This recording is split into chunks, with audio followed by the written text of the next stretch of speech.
તો ખેડાના સોઢપર પ્રાથમિક શાળામાં શિક્ષકો અને આચાર્ય વચ્ચે ઘર્ષણ।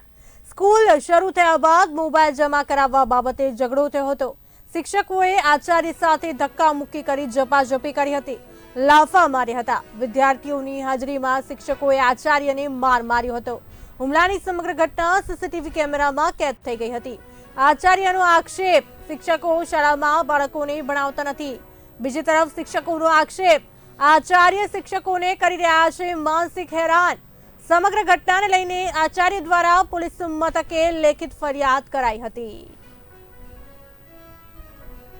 આજે જે થયું એ સવારે 7:30 વાગે અમે બધા સ્કૂલમાં આવ્યા પછી થયું અને બધાએ મોબાઈલ મૂકી દીધો હતો અને કિરીટભાઈનો મોબાઈલ મૂકવાનો પ્રાર્થના પછી હતો।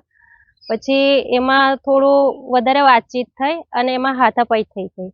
એના લીધે રિંકુલભાઈને વાગ્યું। ના, મોબાઈલ તમે વાપરીએ છે પણ મોબાઈલ અમે શિક્ષણ માટે જ વાપરીએ છીએ અને કાલથી જ હજુ મોબાઈલ મૂકવાનો શરૂઆત થઈ છે અને આજે આ ઘટના બની। એનું મૂળ કારણ મોબાઈલ મૂકવાની જે વાત કરી છે એ, અને એમાં બાકીના શિક્ષકોએ મૂક્યું। જ્યારે કિરીટભાઈ કાનાભાઈ વાળંદ છે એમણે મોબાઈલ ન મૂક્યો અને મેં એમને પ્રેમપૂર્વક કહ્યું કે ભાઈ મોબાઈલ મૂકી દો, પણ એમણે કહ્યું કે જે થાય એ કરી લેજો, હું મોબાઈલ નહીં મૂકું। ત્યારબાદ એમના જે સ્થાનિક મંડળી રચી અને મારા ઉપર બાકીના શિક્ષકોએ હુમલો કરીને મારી સાથે મારામારી કરી છે અને જે આખી સમગ્ર ઘટના જે છે એ સીસીટીવી કેમેરાની અંદર કેદ છે પ્રૂફ તરીકે।